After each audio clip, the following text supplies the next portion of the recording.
So I'm going to start with an awkward disclaimer. I wasn't sure who the audience was going to be in its entirety today. And so I just wanted to mention that this whole process of finding a great new hire is great. But the problem with it is you disqualify dozens of other candidates. And I know some people, might have issues with the political correctness of the process of rejection. I just wanted to acknowledge that.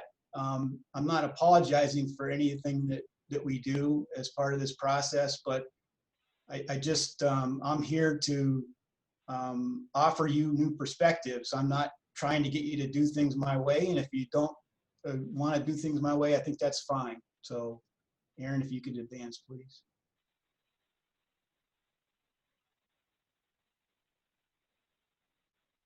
So while the rejecting candidates isn't really ideal, you'll see later that the scientific process, if you use that, it actually helps you avoid any biases. And so I wanted to mention that. Another thing I'd want to mention for background is the same person may be great for one of the jobs in your company, but they may be a complete mismatch for the other. And so the point is, there's a job for everybody. And really what I'm trying to do, and what I would encourage you to do, is make a good match between what your company needs and what the person represents. That's kind of what the art of this process is.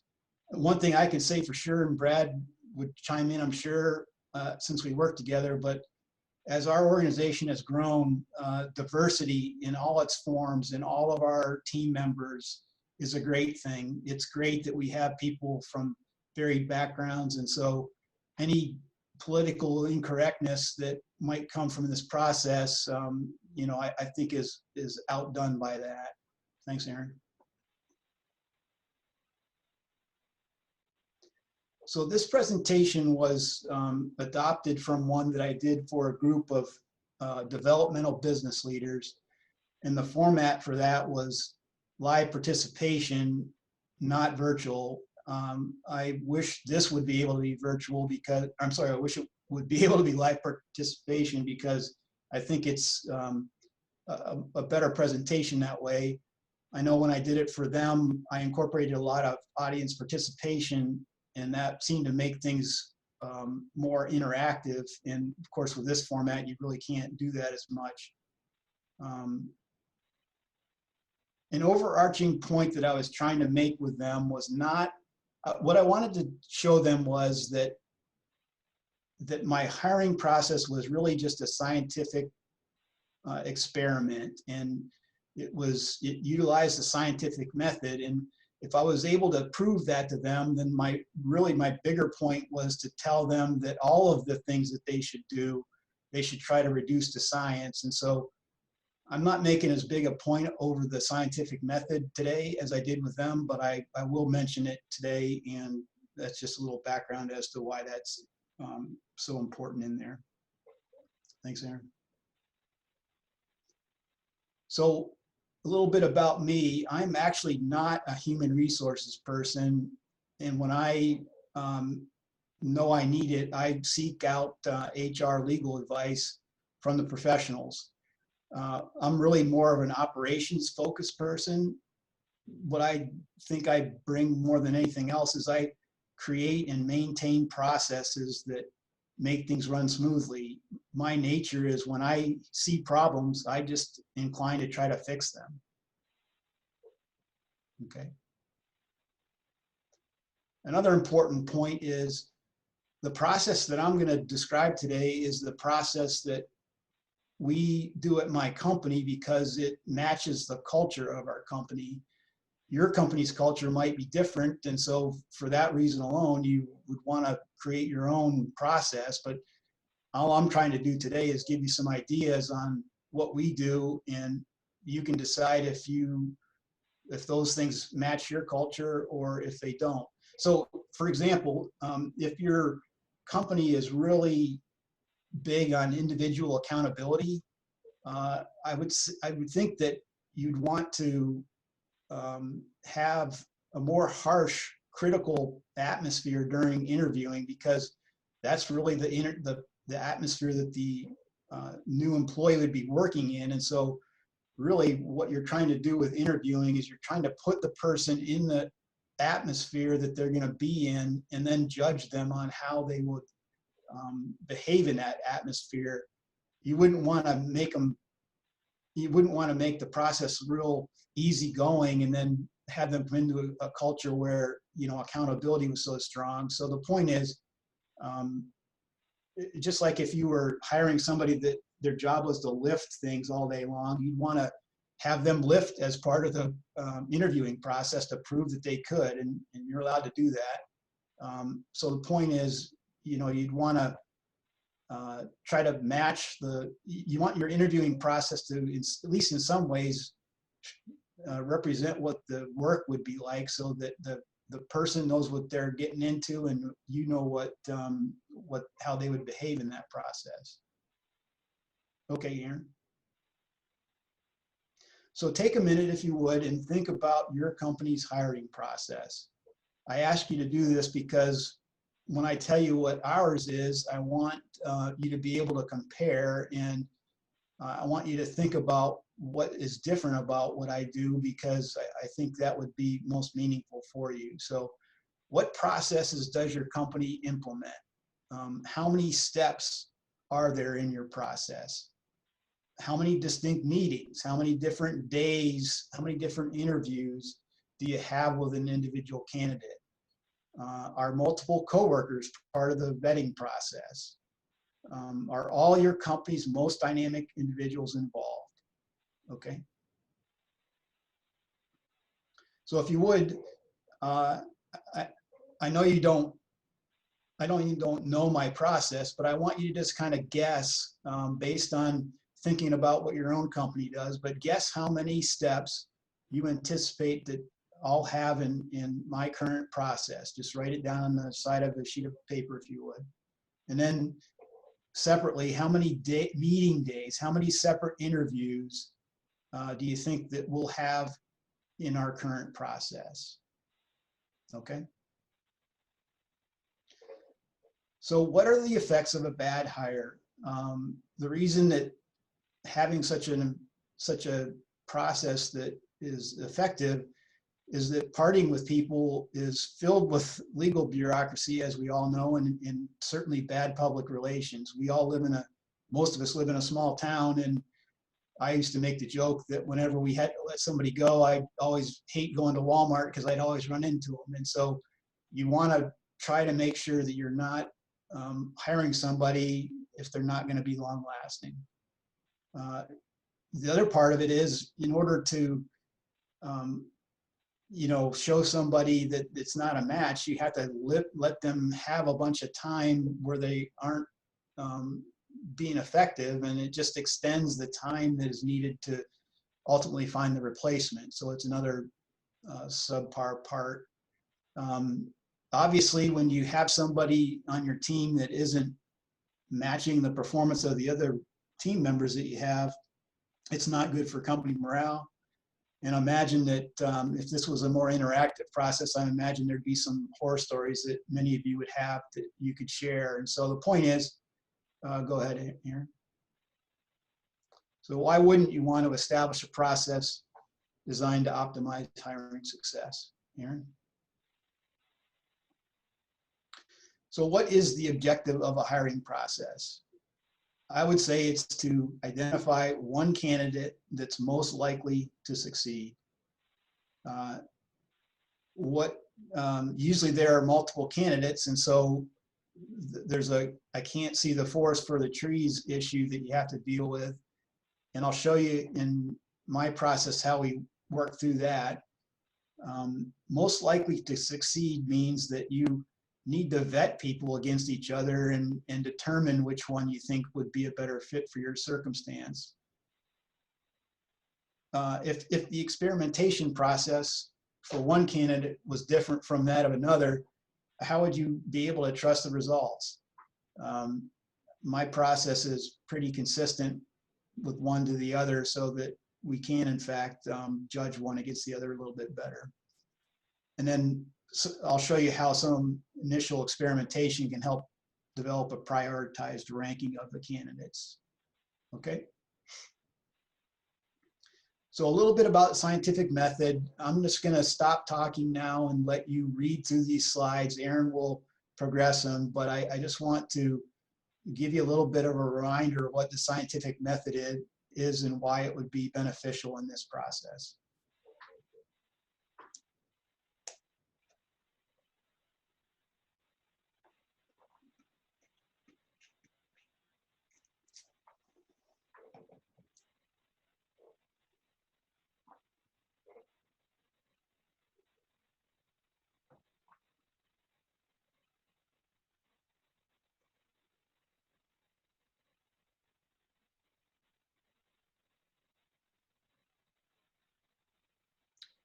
Super. So how the scientific method can improve hiring outcomes.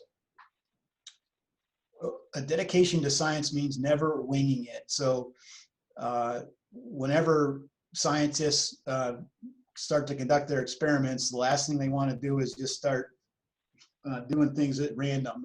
They like to be very disciplined in their approach. So I treat every process step as one experiment on a sample audience. And so if I have 3 interviews for every candidate, I'd want every candidate to go through the first interview, and then I'd only then go to the second interview with all the candidates, and then only then go to the third interview with all the candidates. And that's as opposed to taking one from step 1 to step 10 and then going to the next one. It's important that you kind of have something comparable and that you can remember to judge one candidate against the other as you go through the process. Feelings are the last thing that you want to have as a scientist. You want feelings to be replaced by facts. And so I'll show you later on how we have facts and try to avoid feelings.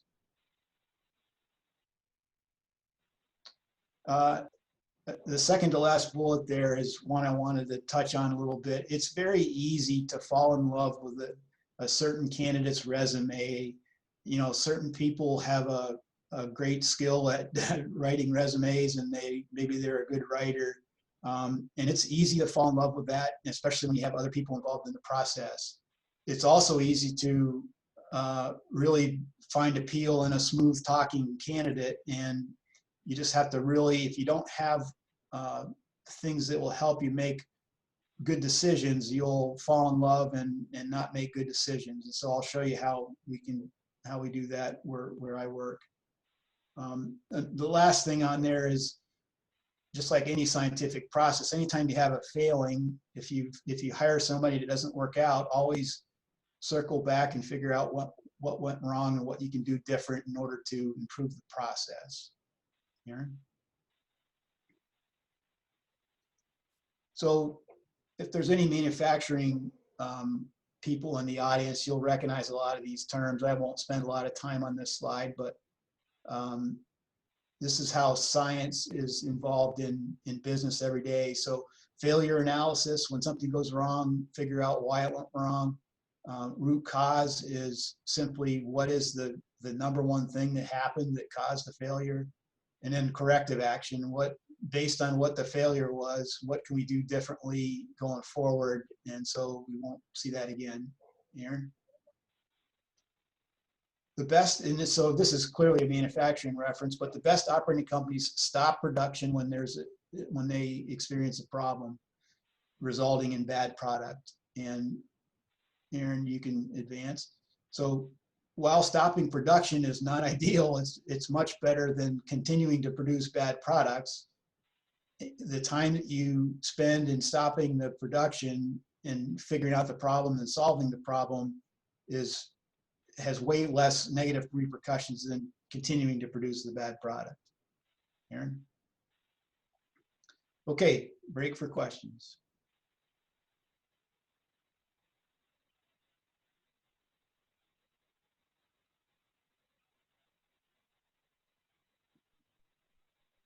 If anybody wants to submit their question via the chat box, I'll be watching that too. Just wanted to put that out there. Seems like we can proceed.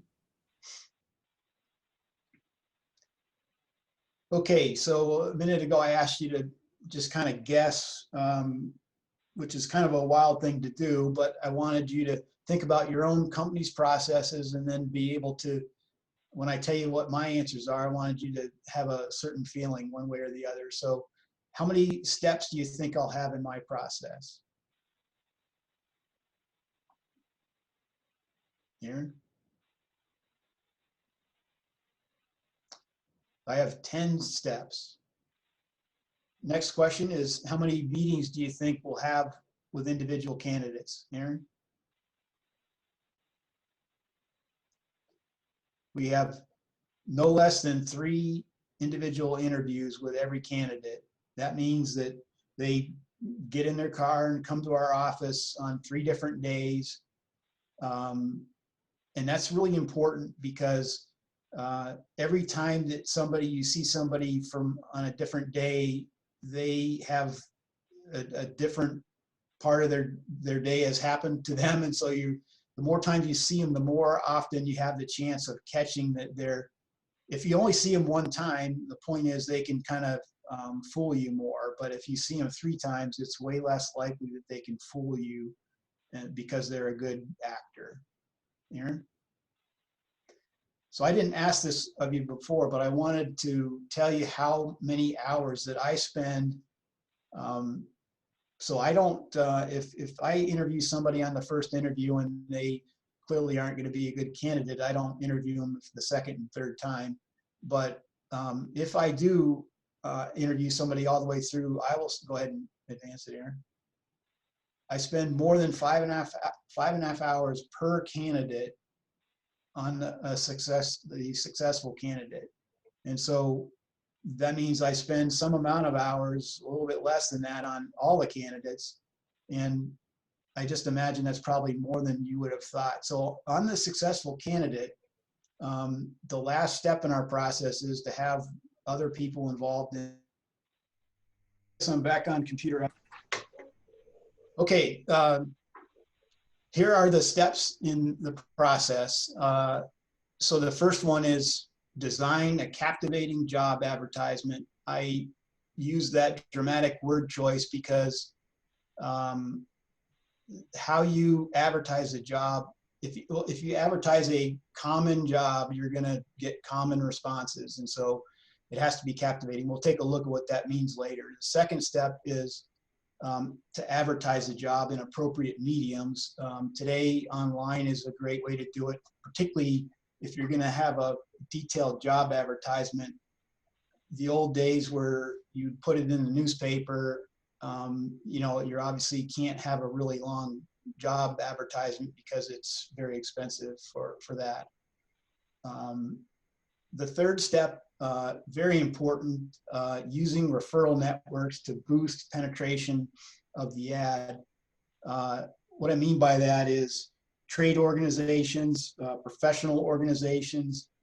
It really depends on what kind of a job you're trying to fill, but getting other organizations to know about the job and then letting them use their own networks to advertise to their constituents is very important. We're going to talk some later about the process that we used in ultimately hiring Chuck, and this number 3 was very important, that we went out to certain organizations that had community development people already in them, and they made a bunch of buzz about the job, and that really, we had hundreds of people that responded to that ad, and so that was very important. The more people you have, the better luck you're going to have in the end. So number 4 is probably where my process starts to differ a little bit from the average. So right in the ad itself, we direct the candidates to online testing. And so right in the ad, it tells them where to go. They go do the testing. And then number 5, the online testing results just naturally create a prioritized ranking of the candidates. I'll show you in a minute the feedback that you get from the online testing. And so imagine having 200 people respond to an ad, and how are you going to pour through all those resumes? Well, the first thing you do is you have a prioritized ranking of the candidates, and that just helps you with your process. Number 6 is resume review. I sit down with every resume that I get for people that I'm interested in, and I take an hour to pour through the resume, develop specific questions for the candidates, and just identify things that I'm concerned about or things that I think are strengths. And so that's an hour for every resume I review, and there really isn't any shortcut to that. Number 7, once I've done the preparation for the interview, I'll call people in. My initial interview is almost always 2 hours. I'll show you on a subsequent slide what the content of that interview is.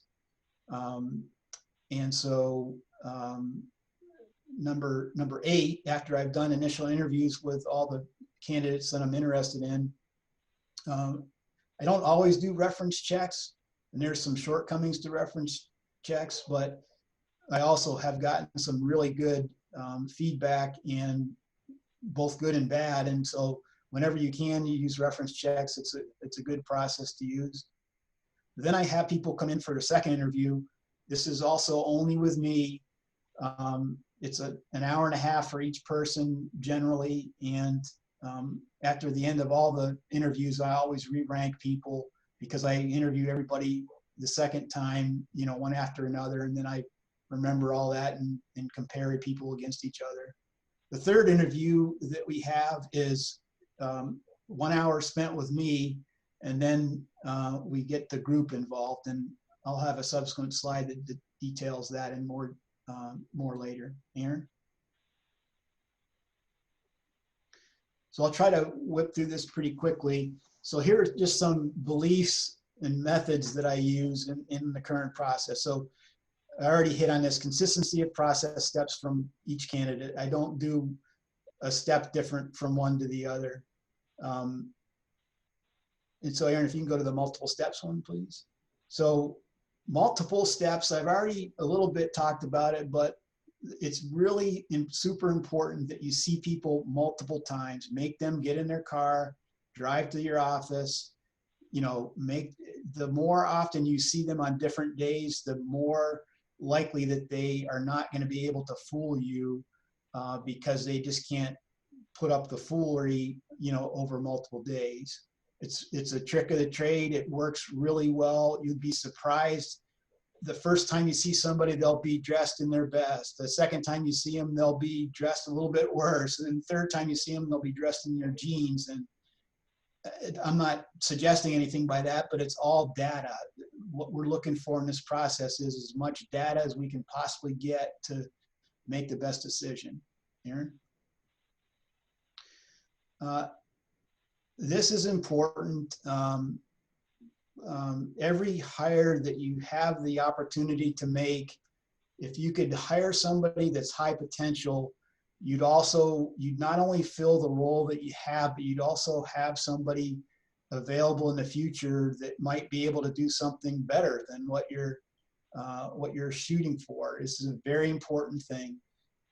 Intelligence is the prerequisite of potential. The most intelligent people are the ones that have the most potential for the most part. If it's a job that has anything to do with mental capabilities, and it's just so important. And so you'll see in the testing that I'll show you here in a minute how they help us determine how intelligent a person is. One thing that I say that's probably very different than most people is I almost never worry about relevant experience. Where I work now, we basically don't want anybody that has any prior experience in our industry. We want to train them our own way. And the good thing is if you hire intelligent people, you don't have to worry about them being experienced, because they'll learn quickly. And that's just really an important factor there. Aaron? So this is I'm sure this is going to surprise most people. You wouldn't think that this would be the process that I would go through, the phases that I go through. But the first thing that I do when I touch base with people is I'm recruiting them. I want to make them want the company. I want to make them want the job. I'm in sales mode. And so once I get them hooked, then I go into the second phase, which is skepticism. This is the part that I'm sure many of you wouldn't anticipate that I would do or that many others would do, but I want to uncover their weaknesses. I want to call them on the weaknesses that I've covered. I want them to react to my calling them on their weaknesses. I'm going to challenge them. I push them away from the job. I push them away from the job because I want to see the ones that fight their way back into the job. And that's really an important thing that you learn.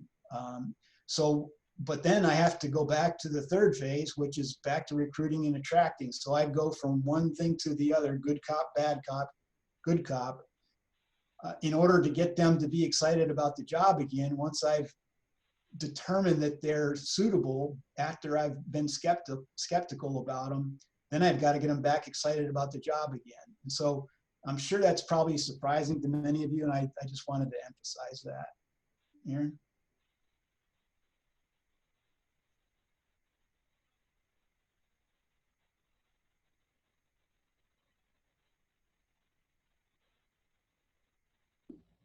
Scott, I'm just going to read something. There's a question. Okay. And this says, what reasons do you consider a failed hiring? Just bad fits for the job? Many people leave for more money, better benefits, or more opportunity for advancement? Yeah, that's a great question. I would consider all of those failures. Only for what we do at Rossbacher, we have so much investment in training people that we really have to be careful that we're hiring people for the long term.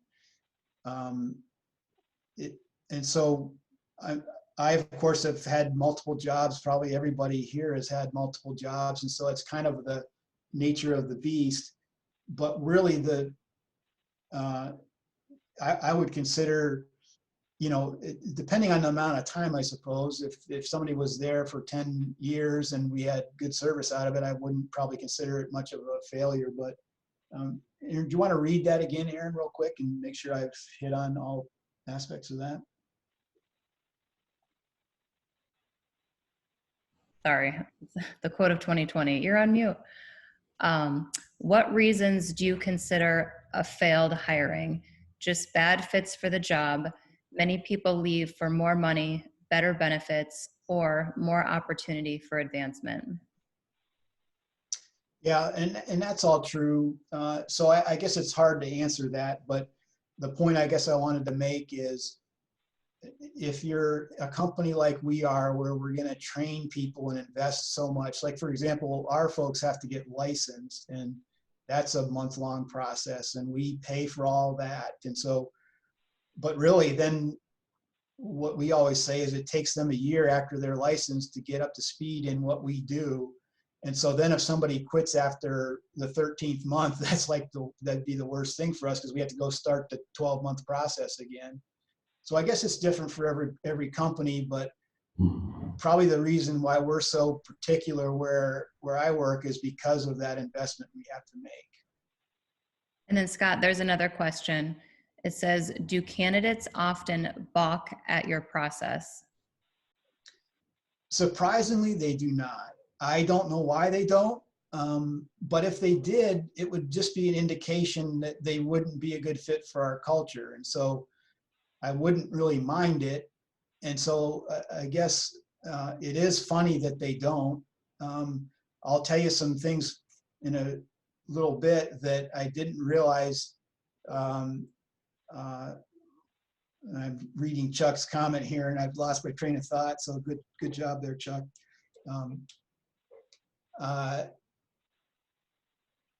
Yeah, Aaron, can you help me where we were there? I'm sorry. Yep, no problem. It just said, do candidates often balk at your process? Do you ever feedback from anybody about the process. It really is surprising to me that they don't, because it isn't, when I call them and tell them that I'm inviting them in for the third time, you would think that they like, well, I have a job, but the ones that want the job, they do what they need to do. And so I guess if they did balk, it would just be more evidence for us that they weren't a good fit, like I said. And it looks like that's it for the questions in the comments. But if anybody wants to say their question out loud, feel free to unmute yourself and ask Scott yourself.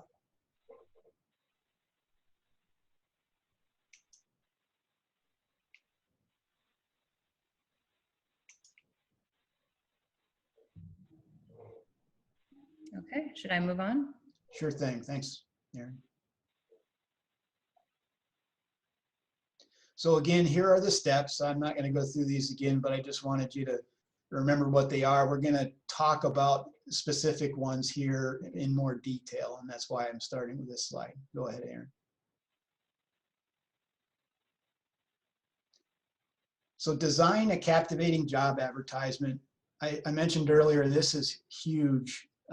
You can't find somebody extraordinary unless you have something that attracts extraordinary people. And so, Aaron, if you can show, we're going to show the job advertisement that we used in ultimately landing Chuck, and then we're going to actually go through. So what this, once you show them that it's 2 pages, and don't really just kind of breeze through it really fast. So you can see that there's parts that are highlighted and parts that aren't highlighted. The parts that are highlighted, I think would be what I mean by a captivating advertisement. The parts that are not highlighted, I would maintain are the standard run-of-the-mill job description or job advertisements that you would read. And so I just want to, Aaron, why don't you slowly scroll through and let people essentially read this, read both the unhighlighted and the highlighted, and just, I think if you do it that way, you'll see what makes this ad different than the average ad. I'm going to step away for a second. I'll be right back.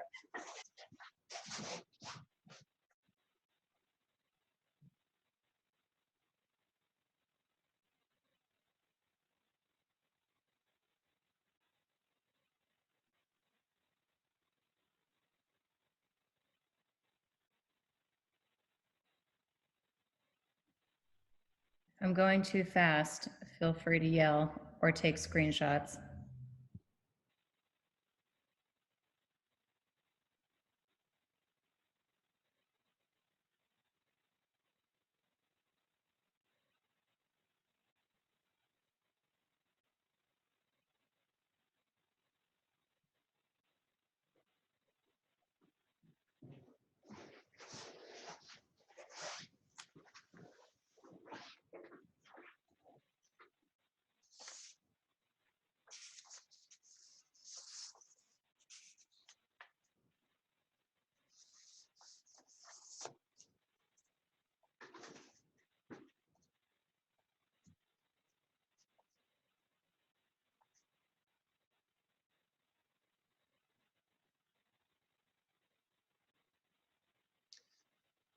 Okay, so I'm looking at it on a paper copy here. And so the first thing that we were very bold in saying was that we're willing to pay what you need to be excited about this job. And so obviously you have to have the support of the organization that you're hiring for to do that. But obviously that's going to get people's attention, as opposed to, not saying that. And so having a good reputation as an employer is another thing that will get their attention.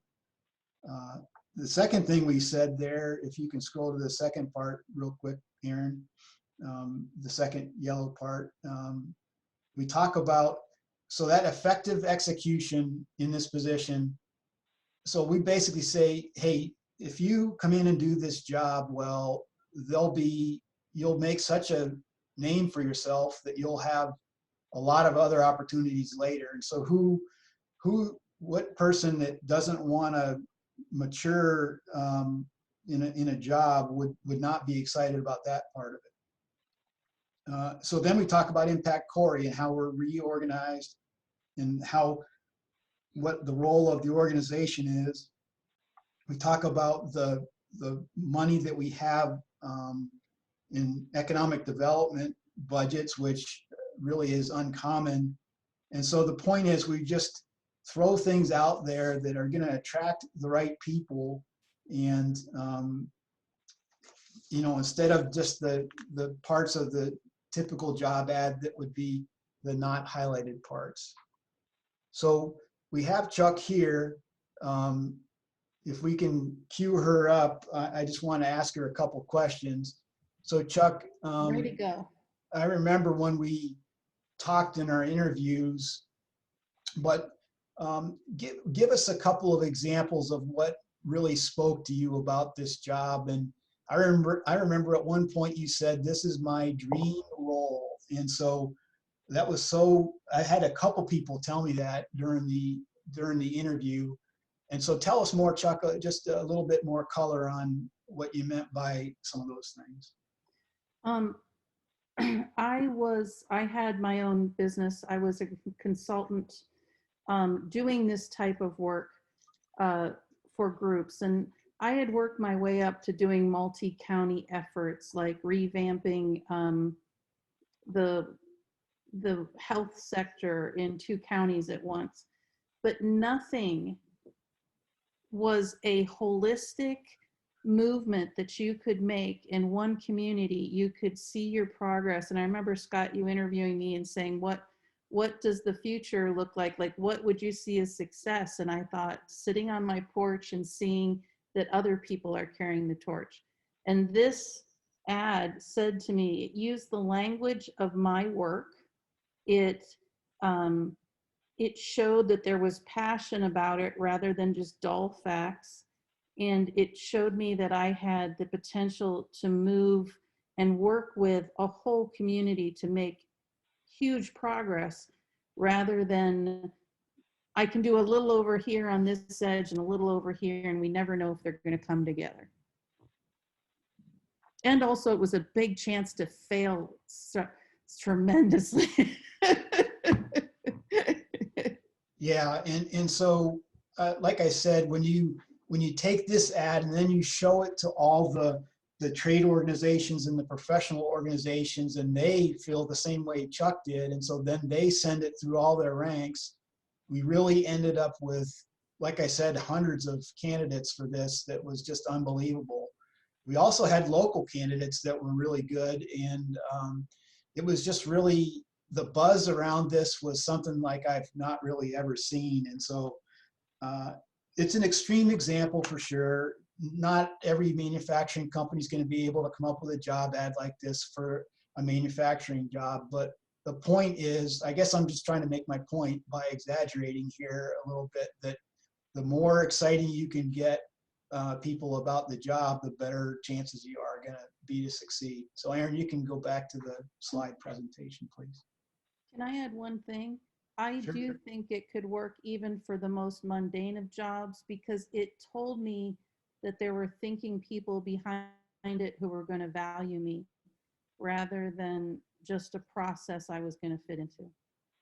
Yeah, you know, where I used to work and learned a lot of this, they used to call that me copy. And I don't even know what that means, but I think when you're writing, and Aaron probably knows because it's a newspaper terminology, but me copy means you're supposed to write the ad telling the person reading it how they're going to benefit, and not talking about the company. And so I always struggle with that, because you have to talk about the company. Frankly, talking about how great the company is part of the appeal, but it's always good to, I always have in the back of my mind to have me copy. And so I guess that was a good point, Chuck. Thanks. So I just want to say one more thing before we move on. So because we're trying to have a captivating ad, the first question I always ask people, and Chuck, you might remember this was the first thing I asked you, what about the job advertisement caused you to want to respond? And so somebody will say, oh, 120,000, that's why I want to respond. But Chuck didn't care about that. She talked about 10 other things that were important to her. And so what response do you think I would be more happy to have received? One that has 10 different layers to it, or one that just says they're interested in the money? So anyway, thanks. Onward there, Aaron. So I mentioned that the online testing really helps in prioritizing things, and Aaron's going to show you in a minute what the testing results look like, and you can see how valuable that would be in comparing one person against the other. So why don't we just scroll through it kind of quickly here. So it's called One Score from Wonderlic. Wonderlic is a group that I've used for intelligence testing for many, many years.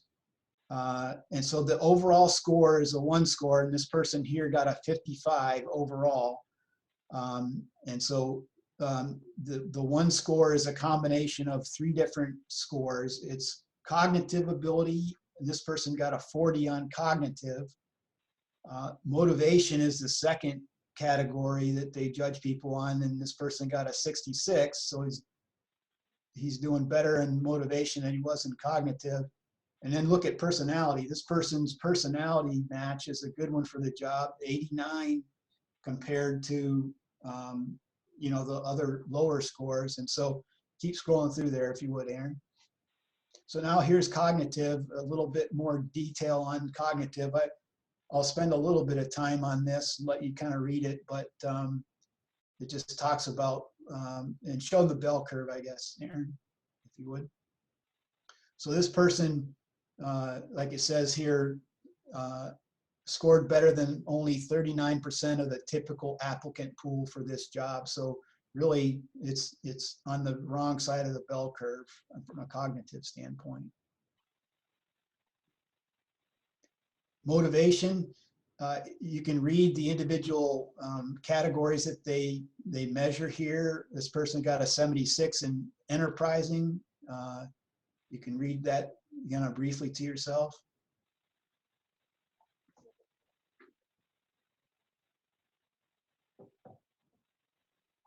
Traditional, they got a little bit lower score. You can read what that means.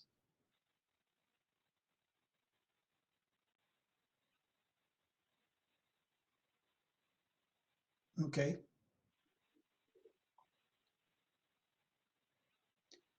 Supportive interests. And then it talks about not relevant motivators. There's other measurements that there's a total of, I think, 5 or 6 things that they measure you on, but in some particular jobs, that other things aren't as important as, some things aren't as important as others, and so they call those not relevant motivators. So anyway, I don't get as much out of the second and third parts of this as I do the cognitive, but it's all good information. And what this really does is it warns you about certain things that people might be because of what their score is, and then you can develop questions to ask them to prove it one way or another. And so we'll just quickly go through the personality part here. You can see that they're, obviously they did much better, 89 in dependability. You can scroll through some more here. 42 in stress tolerance.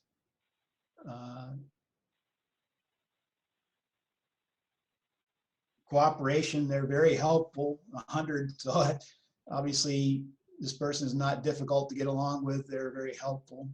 Sociable, they're extroverted compared to being introverted, pretty strongly so. And then open-mindedness, they're in the middle between narrow-minded and curious. Okay, Aaron. Super, we can go back to the main presentation now.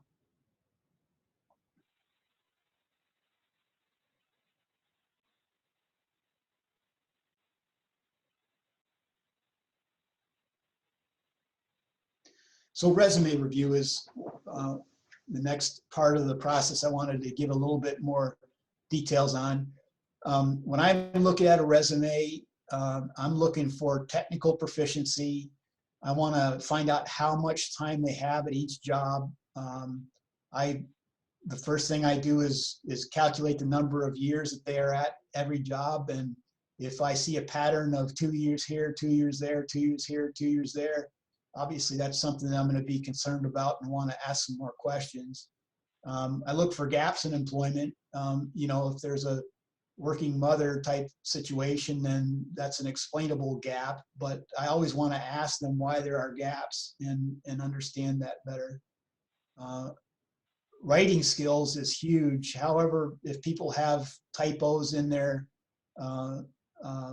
resume, that they're going to have typos in the communication they have with your customers. And so everybody knows that when they're doing a resume, they're supposed to, have it be perfect. And the folks that don't have it be perfect, it's a big message for you. Social media review these days is a great tool. People expose a lot of things about themselves on social media, and it's right there for you to see. And we've learned a lot about a lot of people, and good things and bad things. And so I think that's definitely needs to be part of your process. And so I do that when I'm reviewing the resume. And so what I do is I write out interview questions that are candidate specific based on their resume review. Aaron? So this, I'm just making a point out of this because it really makes my point. Every little interaction you have with a candidate is gold, and you should use it for that. Even a simple invitation to an interview, I typically send those via email, and I can't wait to see how quickly they respond, how enthusiastic they are when they respond. What kind of skills do they have when they write emails? Because that's what they're going to communicate with our customers that way. And so are they less formal in emailing? And so another thing I look for is somebody that has a confirming nature. So I'll say, hey, meet me at 8:30 in my office. And they'll say, okay, yeah, that's 8:30 at 19 North Center Street. And I just think that's a nice feature that some people have that I like to see. But my point is, you learn a lot about people with every little interaction you have with them. Aaron? So interview questions. Interviews are always in person. And obviously today, with all the pandemic issues, that's limited some, but it's always better to be in person. I want to see somebody's face. I want to see what they're, how much eye contact they have, etc. The goal of interviewing is to expose the real person. They're going to try to fool you, and you're going to try to expose who they really are. That's the game that goes on. Very carefully worded questions is the key. You never want to ask somebody a question that they can answer with yes or no. You always want to say, tell me about a time that you weren't getting along with a coworker. What did you do? And so just stop talking and let them talk. And in fact, that's the next point there is the interviewer should talk 20% of the time, and the interviewee should talk 80% of the time. You just have to ask a question and be quiet and just let them answer. And when you think they're done answering, just keep being quiet to see if they say more. And so the next bullet point there is I'll ask them a question and they'll give me an answer, and I'll say, oh, why is that? And then they'll explain why that is. And then I'll say, well, why is that? And then they'll answer that. So I just keep going, why, until I get to, the real heart of the moment there. Abstract questions are something, depending on who your candidate is. I like to ask really abstract questions just to see how they think on their feet and how deep they are. That's a very good tool as well. Next slide. So in the initial interview, I've already reviewed their resume. I know how long they were at every job. And so I want to find out why they left every job. Why did you leave this job? Oh, okay, you weren't happy with the pay. Okay, well, tell me why else did you leave the job? And believe me, they'll tell you 3 or 4 things, and it's always good information that they tell you. I always ask them why they want to leave their current job. You know, if they're currently employed, why they want to leave that. And that's in the same way, it's very good information. Another thing that might surprise people is I always find out their salary history. For every job that they're at, I ask them how much money they made at that job. Some of you might think that's off limits. You're not supposed to ask those questions. Maybe you aren't, but I always do, and they always answer. So it's a fine thing. The way that we do it is we like to pay people as a function of what their past pay is. We figure they want to make more money to come work for us than what they're making now. But I always want to know what their salary history is. And so the way I ask that question is I say, I'm going to ask you some questions about your salary history. And if we decide we want to hire you, I want you to show me your W-2s or your not tax returns, your W-2s or your pay stubs to prove that in fact was the case. And so I say that because that way they know they can't lie to me and tell me something different, because they know I'm going to ask them in the end to prove what their salary really is. And so that's the way that I ask that. Progression through the ranks is very important to, I want to ask them questions that, you know, help me understand how they progress through the ranks. And obviously I want to clarify what their duties have been at each job, and what my objective is to find out where they are lacking compared to what we are looking for in our job. Okay. Reference checks are, as I mentioned, I don't do it. I probably only do reference checks about 20% of the time, and probably about 80% of the time that I do them, they're very valuable one way or the other. The last time I did one, I sent an email to a friend of mine who works at a company where this person that I was considering used to work. And I just said, hey, what do you think about so-and-so? And their answer back was run and hide. And so that was a very good feedback that I got from them. Of course, I talked to them and got more details, but the point is, when somebody that you know and respect doesn't have anything good to say about somebody, that's important, and you want to take that into consideration.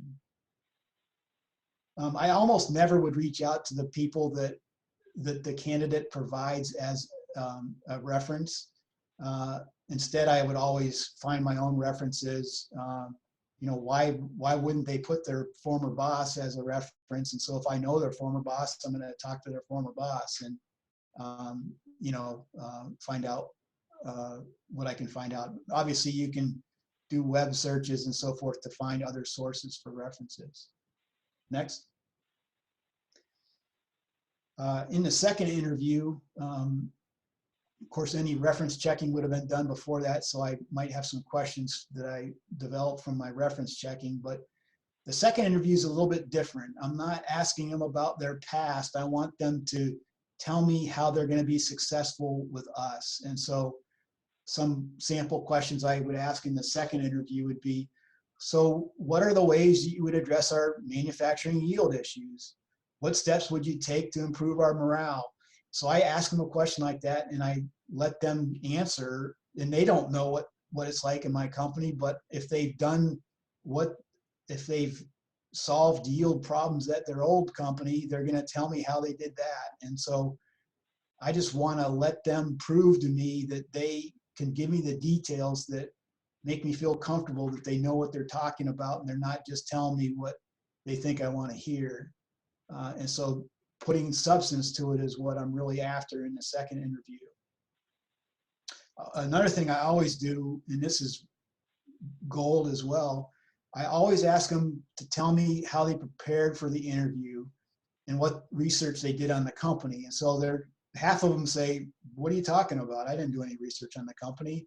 And then the other half say, oh yeah, I was on the website. I talked to 3 people who used to work here. I talked to people that I know your suppliers to, you know. And so the people that come back with a real substantive answer have just put themselves as a top candidate because of that's how they're going to behave in the job. They're going to work hard and do things like that, as opposed to just showing up at the interview and winging it. Next slide. So the third interview is once I've really whittled down the field, we bring the coworker leaders into the third interview. And so with the coworker leaders of mine, I hold a meeting with them to summarize what I've found about a candidate, and then I ask them to validate the way, what I've found about a candidate. Do you agree with what I found, or do you see it differently? So we have probably a half an hour, 45-minute meeting just to talk about that and get them kind of prepared for their part of the interviewing. And then they go and interview the candidate, usually a half an hour probably for each person. The last time we did this, we had 5 people interview a person that came in for the third interview. And we've really had good luck with this. It's really a good way to make sure that everybody is consistently thinking the same about the person. It also is good. It's a good way to, once somebody has interviewed somebody like this, it's a good way to make sure that they're really in tune with the long training process that will ensue. And so, Aaron, you can advance the slide. Here are some of the benefits in getting company leaders involved. And this is, again, this is something that we really have only been doing more recently, and I really think it's an important part of the process. Obviously, the more eyes on the candidate, the better. The interviewer, like I said, gets a sense of what it would be like working next to this candidate. They're the ones that are going to have to train the person, not me. And so it's important that they kind of buy into the candidate based on their own assessment. The other great thing that happens is the interviewee can get a sense of what it would be like working in the company because they've met with so many of the company leaders. And so if you have dynamic people that are meeting with these candidates, the candidate's going to be excited because they are going to feel challenged working here, and that they can feel good about that notion. The other important thing is, I mentioned about being a bad cop earlier, and so it's natural that these other folks that I get involved aren't at all bad cops. In fact, they probably are too good at cops. But the good part about that is that they overcome any lingering bad dynamic that the candidate might have of me being a bad cop, because now they see that there's all these good people involved in the company. And again, with the group involved in the decision-making process, I just think that they're more invested in the candidate, and it's a long training process, and they're the ones that are going to have to do it. And it just seems to work better. It seems to bring everything together better. Aaron? All right, I've obviously been trying to speed things up here. I apologize, but does anyone have any questions from the last time? I don't see anything in the chat box, but again, everybody feel free to unmute if you want to ask a question aloud. Oh, hang on. I think there's one.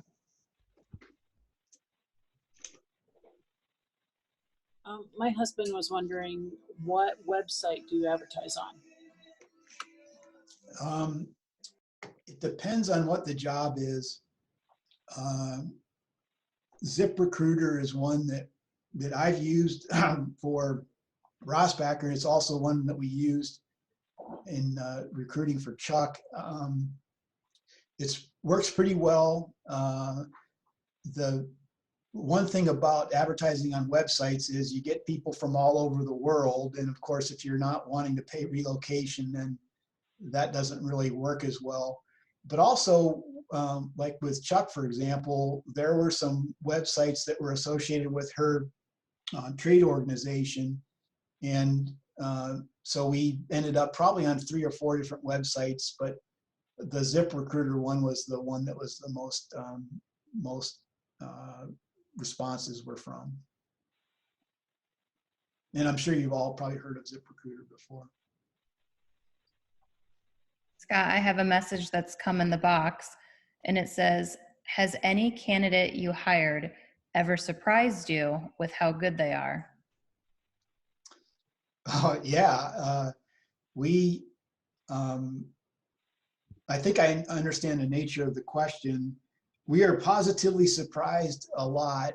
And I think I would call it intelligence is important as a predictor of potential, but then potential is something you really don't know until you are working with somebody. And actually, this actually goes right into some of my next slides. Why don't we move forward in the slides, Aaron, and we'll kind of answer that question in a different way. Before I answer that question fully, I'll just get at this slide here. So obviously the most of what I've talked about is when we're really hiring the high level people and you really want to do a super job. If you're trying to hire lower level people, I always try to be scientific with the process, but I do probably move faster through it. I might not spend 2 hours in the first interview, so on and so forth. I don't take shortcuts in the process, but I kind of maybe speed things up a little bit, I guess. Obviously with lower level hires, just getting along with their coworkers is a huge factor. And so I'd always be inclined to really be focused on that, both in the personality testing and with the questions I ask. I always would ask them how, give me examples of when you weren't getting along with your coworkers and, so forth. And so in my organization, I make this joke a lot internally. The person that performs their duties, so everybody in my organization has individual duties. I have the things that I do, Brad has the things that he does. And, we have people that are receptionists and, all kind of, sales people and so on and so forth. But anyway, in my organization, the person that does their job the best just happens to be somebody with very basic duties. And so my point is just there's a role for everybody. And it's a great thing when you make somebody happy because they're happy in their role and they perform super. And it's just really a good thing. And this whole scientific process kind of helps you make with the matchmaking part of that. Aaron, you can advance. So back to the question a minute ago, has anyone ever surprised me in how good they were after I've been through the process? I've been surprised negatively a lot, unfortunately. But not a whole lot lately. I think we've really got the thing refined a little bit better. But the whole thing about hiring people with potential is hiring them is the easy part. The harder part is optimizing their talent and optimizing their reaching their potential, helping them reach their potential. And so the last bullet there is the one that I want to emphasize. And it's really one of the things that I like best about my job is, so my job is to find the talent, but it's also to optimize it. And the way to do that is to work together with them. So it's particularly with a younger person, their minds tell them what's right, but they just don't know how to execute it. And spending time with them, letting them see how you do things and working through it together. And so on the one hand, I'm really critical of things that need to be done better, and they know that. But on the other hand, they see me helping them do it better. And it's just a wonderful thing, and it helps develop potential really well. It's one of the things, like I said, that makes me really excited about what I do. And so what the characterization I've used, and a lot of you've probably heard it, but spending time on the operation together, working through problems together is way more valuable than me just spending time in the operation alone. And so I guess it's kind of a circuitous answer to the question. we hire people and we hope that we hire people with potential, but the work is really to work with them and recognize that potential. Aaron? So that's it. I apologize, folks. It went a little longer than I thought, and I guess the distraction in the middle didn't help. But if anyone has any interest in open discussion, I guess I'd be interested in hearing what stood out the most about this. What was most surprising to you? If there's one element that you're going to incorporate, I'd be interested to hear what that was and why.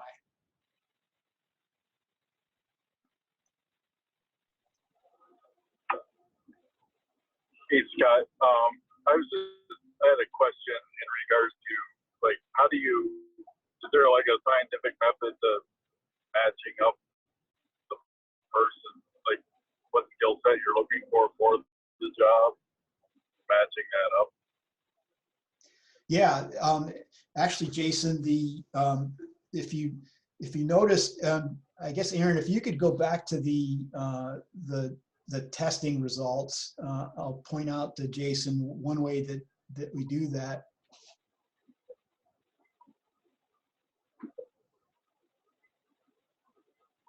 So go to the very top if you would. So Jason, if you can see this, I don't know if you can, but this particular job is so Bill Smith is the applicant, which was just a fake person that I did just to show you this results. But the job that he applied for was chief executive. And so we all know what the typical role of a chief executive would be. And so Wonderlic, when they score these results, they measure it against chief executives. And so when this guy got a 55 on his cognitive, he got a 55 compared against other people who are chief executives. And so the point is, you can have one of these for a file clerk if you wanted, and the things that were important to be a good file clerk are way different than the things that are important to be a chief executive. And this tool actually helps me. So if I was doing a file clerk, Aaron, go to the top again if you would. Instead of saying chief executive there, right under Bill Smith's name, it would say file clerk, and the parameters would be way different. And so it's not perfect, but it is quite varied. And Aaron, you can scroll down a little bit into cognitive ability, and it talks about, keep scrolling a little bit more if you would. So here, I guess maybe keep going a little bit more. Oh, I'm sorry, yeah, we were in, I meant motivation. Keep going. You're right, Aaron. So here it says top motivators, and I'll keep going, and it'll say non-relevant motivators. Keep going a little bit more. Yeah, not relevant motivators. And so for chief executives, and this is a great example, read what it says about practical interest. Individuals with a low level of practical interest are generally not motivated by physically demanding jobs that require working with their hands. And so chief executives aren't out there cleaning the streets, and so they don't have to grade very high in practical interest because it's not relevant for them. And so anyway, that was kind of a roundabout answer to your question. Jason, do you want to ask a follow-up, or did I at least somewhat answer that question? Yeah, I think that's kind of what I was looking for. I guess I didn't realize when I initially saw this, I didn't realize there was a skill set input, I guess, that you're looking for on this report. Yeah, it's really a very important part of the process. When I did the regional leadership class, they all took this test, and then I had them tell me what their individual jobs were, and that's where I made sure that they got the results that were based on what their jobs were, or what their jobs that they were aspiring to were. And so that was interesting, but it was way different results. You know, the same person's score would be much different if file clerk was what the job was instead of CEO. Thank you. Sure, Jason.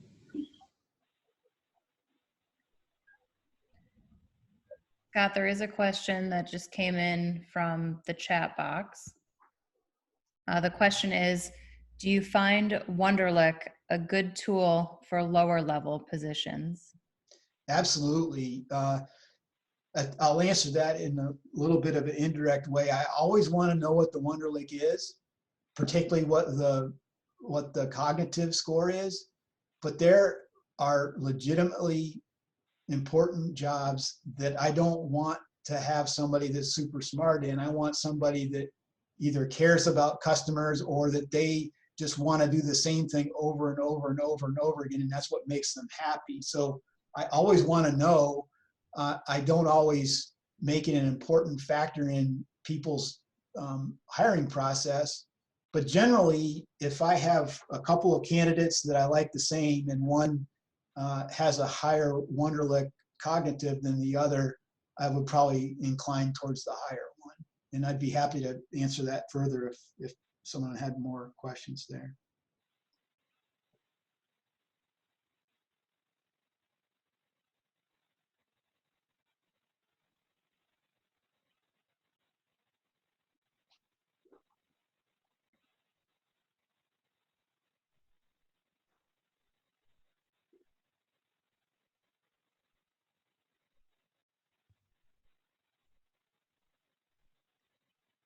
Anybody? Aaron, are you having computer issues? Oh, no, I was just waiting. I didn't want to interrupt anybody, but oh, hang on. It did pop up.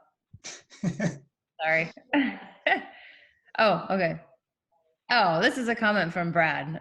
Thankfully, I was hired before Scott implemented this HR process.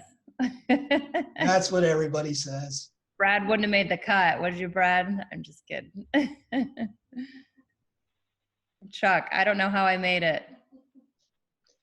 No, it's a great process because when the facts all point in the same direction, it just really gives you a lot more confidence in what you're doing. So in Chuck's example, her results were obvious, and here we are benefiting from all that. Okay, I just looked through the box and I didn't miss any questions. So if anybody else wants to ask one, write to Scott, feel free. Don't forget to unmute yourself. Yeah, and another thing is obviously, I'm obviously happy to help out later on. If you have individual questions, you know where to find me, and I'd be happy to help. Scott, we have one last one, well, last minute one that came in. It says, what position was the most successful you ever hired?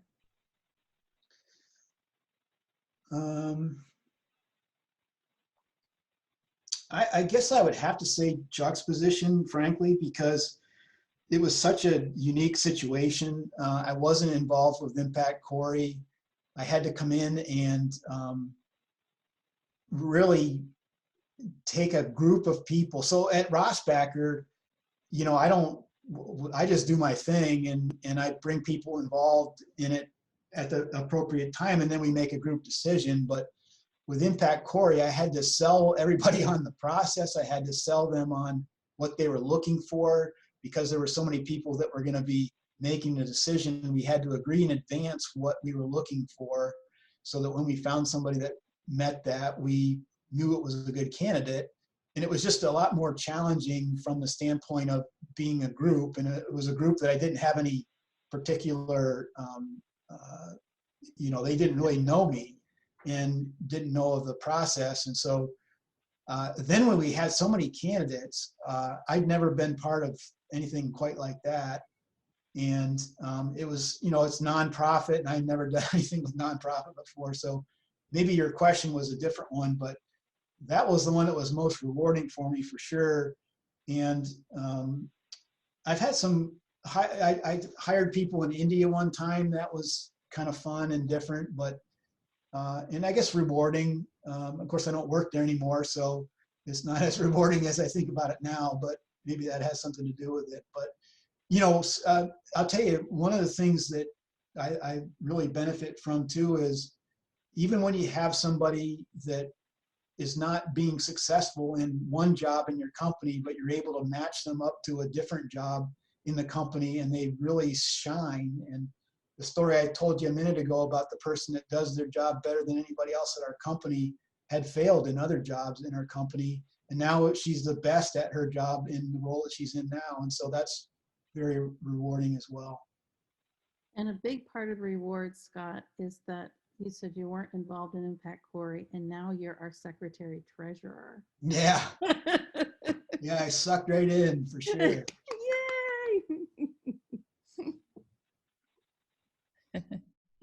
Any other questions, folks? I really appreciate everybody's attendance and enthusiasm.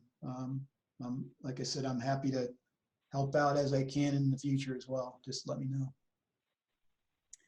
I just want to take a minute to remind everyone that our next third Thursday is going to be Thursday, October 15th.